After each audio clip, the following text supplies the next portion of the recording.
اجڑے برآمدے چو اندر آ جاؤ، جو برآمدے میں ہیں ادھر اندر آ جائیں. گنجائش ہے آگے ادھر آئیں بیٹھے، باہر بیٹھنے کا کیا فائدہ. ان الحمد للہ اشہد ان لا الہ الا اللہ وحدہ لا شریک لہ واشہد ان محمدا عبدہ ورسولہ ارسلہ بالحق بشیرا ونذیرا صلی اللہ تعالی علیہ وعلا آلہ وصحبہ وسلم. اللہم صلی علی محمد وعلا آل محمد کما صلیت علی ابراہیم وعلا آل ابراہیم انکا حمید مجید. اللہم بارک علی محمد وعلا آل محمد کما بارکت علی ابراہیم وعلا آل ابراہیم انکا حمید مجید. اما بعد فاعوذ باللہ السمیع العلیم من الشیطان الرجیم. رب اشرح لی صدری ویسر لی امری واحلل عقدۃ من لسانی یفقہوا قولی. رب زدنی علما رب زدنی فہما.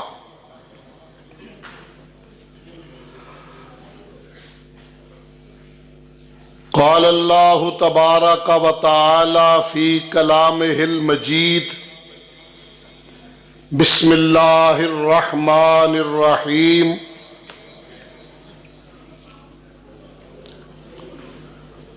ولا تہنوا ولا تحزنوا وانتم الاعلون ان کنتم مؤمنین. وقال اللہ تبارک و تعالی فی کلامہ المجید فی مقام آخر لو انہم فعلوا ما یوعظون لکان خیرا لہم واشد تثبیتا. اور سست نہ ہو، غم نہ کرو، مومن بنو اور میدان جیت لو. دوسرے مقام پر رب تعالیٰ نے ارشاد فرمایا اگر یہ لوگ اس پہ عمل کریں جو انہیں نصیحت کی جاتی ہے تو ان کے لیے خیر ہی خیر ہے، بھلائی ہی بھلائی ہے، بہتری ہی بہتری ہے، اور دشمن کے مقابلے میں ثابت قدمی بھی ملے گی. صدق اللہ مولانا العظیم وبلغنا رسولہ النبی الکریم الامین. معزز علماء، مہمانان گرامی، بزرگوں، بھائیوں، دوستوں، عزیزوں، عزت و احترام کے لائق اسلامی روحانی ماؤں، بہنوں، بیٹیوں، اللہ رب العالمین کی حمد و ثنا، تعریف و توصیف، تحمید و تقدیس، تکبیر و تحلیل اس قدر ہو جس قدر اس کی ذات کو لائق ہو. بے پناہ، بے انتہا عقیدت مندانہ درود و سلام امام المرسلین سید الاولین والآخرین رحمت للعالمین جناب محمد الرسول اللہ صلی اللہ علیہ وآلہ وصحبہ وسلم کی ذات اقدس و اطہر پہ عقیدت مندانہ درود و سلام. حضرات ذی وقار، سب سے پہلے تو میں